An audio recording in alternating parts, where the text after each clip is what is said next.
Good morning everyone, welcome to GK today. तो आज की इस करंट अफेयर्स में हम लोग डिस्कस करेंगे 8 जनवरी के करंट अफेयर्स।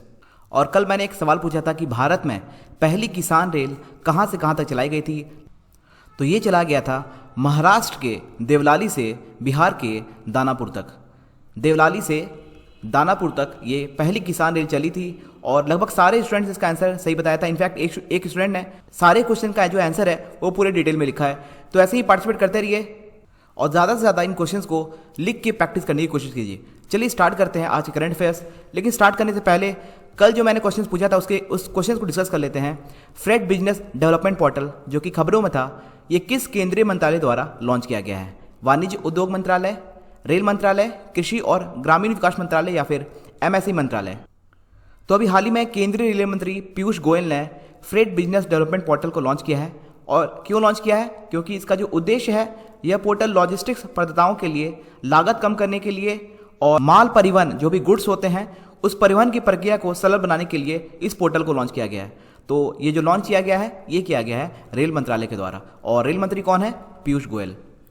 किस अंतर्राष्ट्रीय संस्था में भारत ने हाल ही में एक गैर स्थायी सदस्य के रूप में अपने 2 साल के कार्यकाल की शुरुआत की है? तो भारत ने अभी हाल ही में संयुक्त राष्ट्र सुरक्षा परिषद मतलब कि यूनाइटेड नेशन सिक्योरिटी काउंसिल के एक गैर स्थायी सदस्य मतलब कि नॉन परमानेंट मेंबर के रूप में अपने 2 साल की कार्यकाल की शुरुआत की है। और टोटल जो नॉन परमानेंट मेंबर्स हैं वो हैं 5। कौन कौन है? वो है इंडिया, आयरलैंड, केनिया, मैक्सिको और नॉर्वे।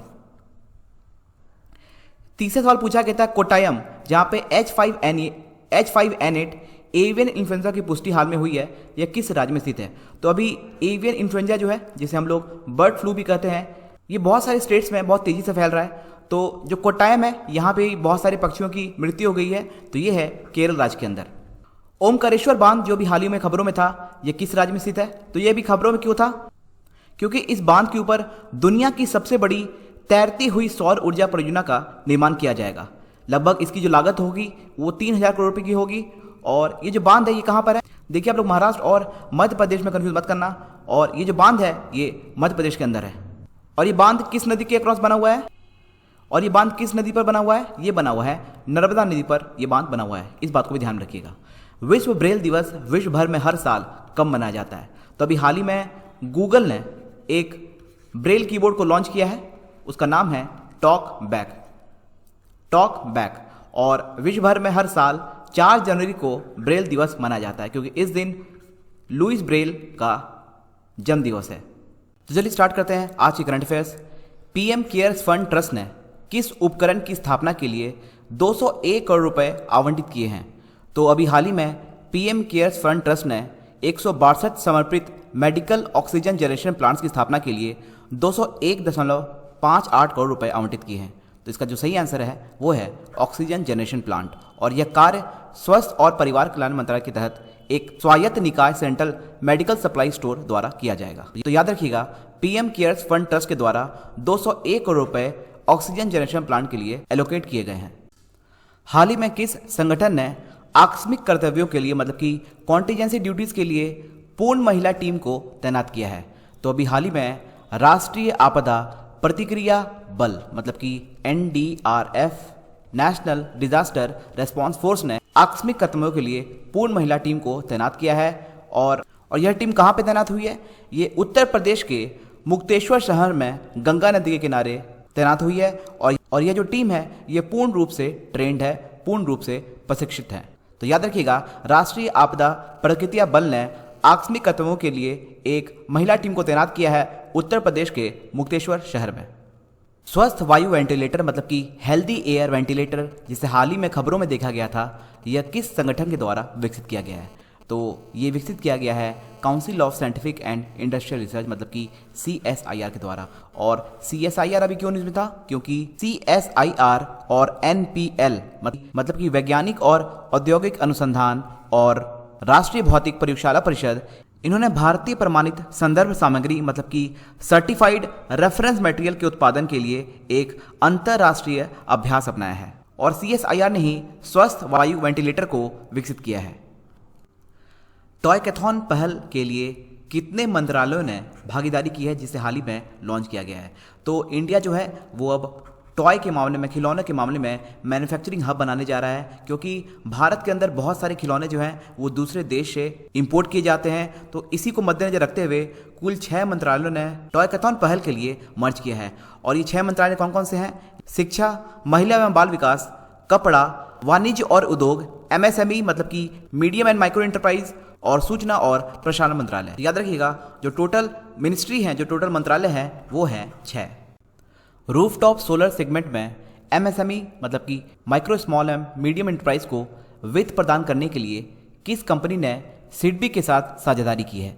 तो टाटा पावर ने लघु उद्योग विकास बैंक मतलब कि सिडबी के साथ भागीदारी की है, जो रूफटॉप सोलर सेगमेंट में MSMEs को एक वित्त प्रदान करेगा, जिसका सही आंसर है टाटा पावर। और आपको सेबी में और सिडबी में कंफ्यूज नहीं करना है। सेबी क्या हो गया? Securities and exchange board of India, और जो सिडबी है small industries development bank of India. और सिडबी का हेडक्वार्टर कहाँ है? ये है लखनऊ में, लेकिन जो सेबी है इसका जो हेडक्वार्टर है वो है मुंबई के अंदर। सेबी के चेयरमैन है अजय त्यागी, और सिडबी के जो चेयरमैन है उनका नाम है S रमन। किस राज्य ने किसानों की आय को बढ़ावा देने के लिए किसान कल्याण मिशन को लॉन्च किया है? तो उत्तर प्रदेश के मुख्यमंत्री योगी आदित्यनाथ ने किसान की जो आय है उसको दोगुनी करने के लिए 2022 तक ये टारगेट रखा गया है कि किसान की जो आय है वो दोगुनी हो जाए, और इसी के मद्देनजर ये किसान कल्याण मिशन को लॉन्च किया गया है। तो याद रखिएगा ये जो किसान कल्याण मिशन जो है ये लॉन्च किया गया है उत्तर प्रदेश गवर्नमेंट के द्वारा। और उत्तर प्रदेश याद रखिएगा कि यहाँ पे अभी बाल श्रमिक विद्या योजना स्टार्ट की गई है, और प्रवासी राहत मित्र ऐप और आयुष कवच ऐप, इन 2 ऐप को उत्तर प्रदेश की गवर्नमेंट ने लॉन्च किया है। और उत्तर प्रदेश की गवर्नमेंट ने ही मेडिकल इंटर्न का भत्ता जो है वो 7500 से बढ़ाकर 12000 कर दिया गया है। इसके साथ ही उत्तर प्रदेश से रिलेटेड आपको इन सारे पॉइंट्स को याद रखना है। उत्तर प्रदेश के अंदर जो है एक बहुत फेमस पार्क है दुधवा नेशनल पार्क, और एक टाइगर रिजर्व है वो है अमनगढ़ टाइगर रिजर्व और पीलीभीत टाइगर रिजर्व। यहाँ पे 2 पावर स्टेशन है, एक है नरोरा एटॉमिक पावर स्टेशन और दूसरा है घदमपुर थर्मल पावर स्टेशन। और अगर आपसे पूछा जाए कि कोरबा थर्मल पावर प्लांट कहाँ पर है, तो ये है छत्तीसगढ़ के अंदर। और अगर आपसे पूछा जाए कि तालचेर थर्मल पावर स्टेशन कहाँ है, तो ये है उड़ीसा राज्य के अंदर। तो अभी एक संस्था के द्वारा राष्ट्रीय गौ विज्ञान परीक्षा का आयोजन किया जाएगा। उस संस्था का नाम क्या है? तो संस्था का नाम है राष्ट्रीय कामधेनु आयोग। राष्ट्रीय कामधेनु आयोग इस आयोग के द्वारा गायों के महत्व पर छात्रों को शिक्षित करने के लिए एक राष्ट्रीय स्तर की गौ विज्ञान परीक्षा आयोजित करेगा। ये आयोग एक सरकारी निकाय है जो मत्स्य पालन, पशुपालन और डेयरी मंत्रालय के तहत गाय के कल्याण के लिए स्थापित किया गया है। तो याद रखिएगा राष्ट्रीय गौ विज्ञान परीक्षा का आयोजन जो है ये राष्ट्रीय कामधेनु आयोग के द्वारा किया जाएगा। DRDO किस राज्य के मेट्रो रेल नेटवर्क में बायोडाइजेस्टर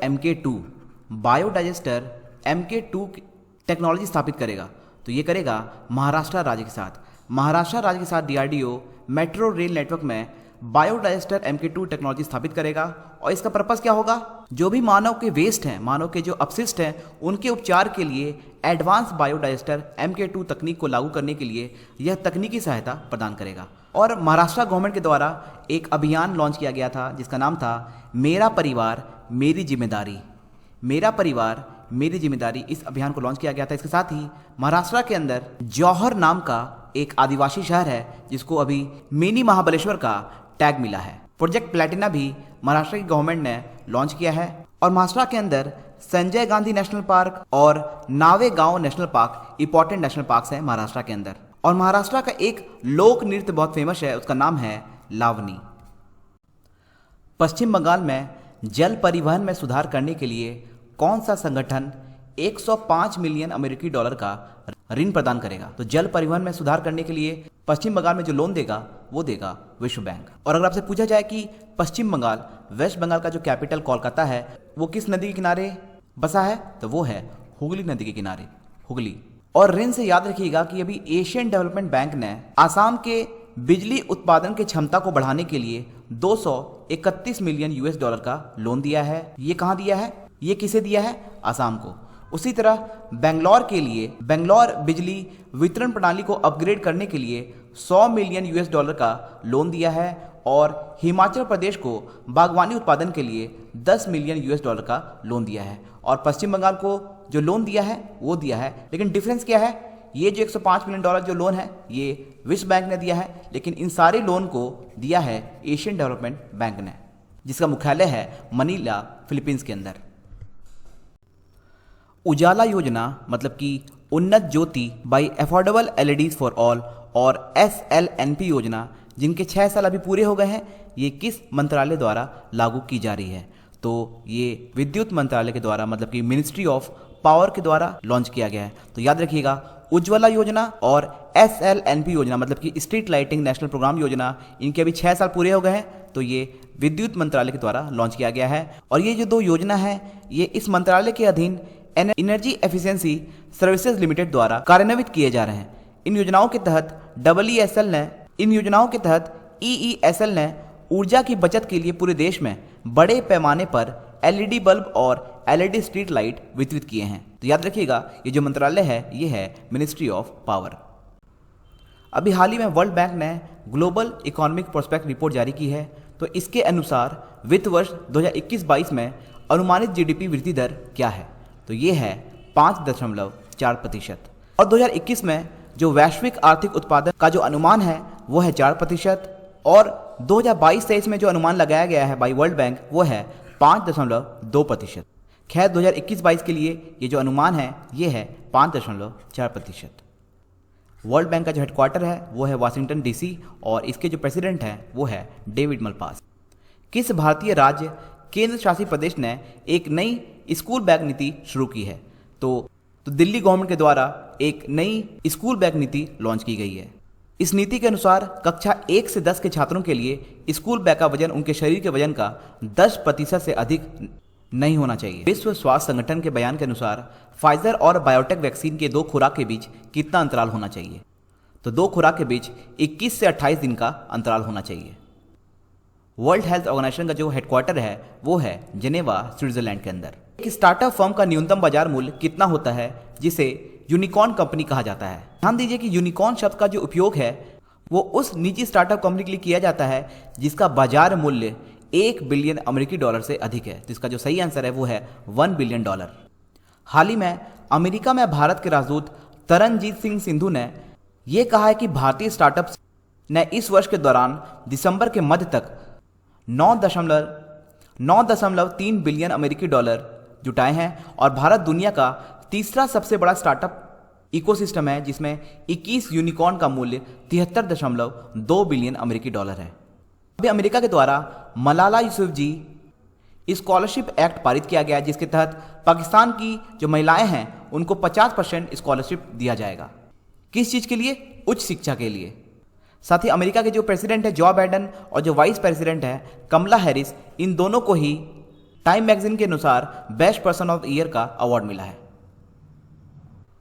भारत सरकार ने किस राज्य केंद्र शासित प्रदेश में बर्ड फ्लू के प्रसार को नियंत्रित करने के लिए एक नियंत्रण कक्ष स्थापित किया है? तो अभी जो एवियन इन्फ्लुएंजा मतलब कि बर्ड फ्लू जो है वो काफी तेजी से फैल रहा है। 5 से 6 स्टेट जो है वो हाई अलर्ट पे हैं। तो इसी को मद्देनजर रखते हुए एक नियंत्रण कक्ष स्थापित किया गया है और इसका जो टारगेट है वो सिचुएशन की निगरानी करना होगा और राज्य के अधिकारियों द्वारा किए गए निवारक और नियंत्रण उपायों को दैनिक आधार पर रिकॉर्ड करना होगा। तो याद रखिएगा, बर्ड फ्लू को कंट्रोल करने के लिए इस नियंत्रण कक्ष को स्थापित करेगा दिल्ली। आग और इससे संबंधित जोखिम को कवर करने के लिए एक मानक बीमा पॉलिसी पेश की जा रही है IRDAI के द्वारा, मतलब कि भारतीय बीमा विनियामक और विकास प्राधिकरण मतलब कि insurance regulatory development authority of India. तो आवास क्षेत्र के अंदर इस पॉलिसी को पेश किया गया है और इस पॉलिसी का नाम है गृह रक्षा। भारत गृह रक्षा। भारत ने हाल ही में निर्दिष्ट कुशल श्रमिक मतलब कि स्पेसिफाइड स्किल्ड वर्कर में साझेदारी के लिए किस देश के साथ एक समझौता ज्ञापन पर हस्ताक्षर किया है? तो भारत सरकार ने जापान के बीच स्पेसिफाइड स्किल्ड वर्कर से संबंधित साझेदारी के लिए एक ढांचे पर सहयोग के ज्ञापन को मंजूरी दी है। इस MOU के अनुसार कुशल भारतीय श्रमिक जिन्होंने कौशल परीक्षण और जापानी भाषा की परीक्षा क्वालिफाई की है उन्हें जापान सरकार द्वारा स्पेसिफाइड स्किल्ड वर्कर का नया दर्जा प्राप्त होगा। और अभी जापान न्यूज़ में क्यों था? क्योंकि अंतरिक्ष के अंदर जो भी सैटेलाइट्स लॉन्च होते हैं उसका जब यूज़ खत्म हो जाता है तो वो जंग बन जाता है। तो इसी जंग को खत्म करने के लिए जापान जो है वो वुडन कंपोनेंट्स को यूज़ करके मतलब कि जो लकड़ी है उसको यूज़ करके इस कचरे को समाप्त करना चाहता है। ऑक्सफोर्ड यूनिवर्सिटी ने किस जानवर के सर्वेक्षण के लिए सैटेलाइट इमेजरी और आर्टिफिशियल इंटेलिजेंस का उपयोग करने वाली विधि विकसित की है? तो इस यूनिवर्सिटी के नेतृत्व में शोधकर्ताओं की एक अंतर्राष्ट्रीय टीम ने अफ्रीकी हाथियों के सर्वेक्षण के लिए एक नई विधि विकसित की है और इसमें सर्वेक्षण विधि सैटेलाइट इमेजरी और आर्टिफिशियल इंटेलिजेंस का उपयोग किया गया है। तो याद रखिएगा, अफ्रीकी हाथियों के लिए सैटेलाइट इमेजरी और आर्टिफिशियल इंटेलिजेंस का यूज किया गया है। भारत का पहली शहरी सरकारी बैंक कौन सा है जिसे लघु वित्त बैंक में परिवर्तित किया गया है? तो ये बैंक है शिवालिक मर्केंटाइल कोऑपरेटिव बैंक। इस बैंक को भारतीय रिजर्व बैंक से लघु वित्त बैंक के रूप में लाइसेंस प्राप्त हुआ है और इसके साथ SMCB मतलब कि शिवालिक मर्केंटाइल कोऑपरेटिव बैंक एक लघु वित्त बैंक में परिवर्तित होने वाला देश का पहला शहरी सरकारी बैंक बन गया है। तो याद रखिएगा, देश का पहला अर्बन कोऑपरेटिव बैंक जो बना है वो है शिवालिक मर्केंटाइल कोऑपरेटिव बैंक। वित्त मंत्रालय द्वारा निर्देशित 4 नागरिक केंद्रीय सुधारों में से 3 को पूरा करने वाला पहले कौन से 2 राज्य हैं? तो मध्य प्रदेश और आंध्र प्रदेश वित्त मंत्रालय द्वारा निर्देशित 4 नागरिक केंद्रीय सुधारों में से 3 को पूरा करने वाला पहला राज्य बन गए हैं और इन दोनों राज्यों में वन नेशन वन कार्ड सुधारकों, ईज ऑफ डूइंग बिजनेस सुधारों और शहरी स्थानीय निकायों सुधारों को पूरा किया है। इसीलिए वित्त मंत्रालय पूंजीगत व्यय के लिए 1004 करोड़ रुपए की अतिरिक्त वित्तीय सहायता प्रदान करेगा। और अभी मध्य प्रदेश जो है वो न्यूज़ में था क्योंकि यहाँ पे कुशल श्रमिकों के लिए रोजगार सेतु योजना स्टार्ट की गई है और इसके साथ ही जीवन शक्ति योजना भी मध्य प्रदेश गवर्नमेंट के द्वारा लॉन्च की गई है। एक ऐप भी लॉन्च किया गया जिसका नाम है टॉप पेरेंट ऐप। किसके लिए? स्टूडेंट्स के लिए लॉन्च की गई है और बुजुर्गों को सहायता प्रदान करने के लिए एक संकल्प योजना का भी नींव रखी गई है।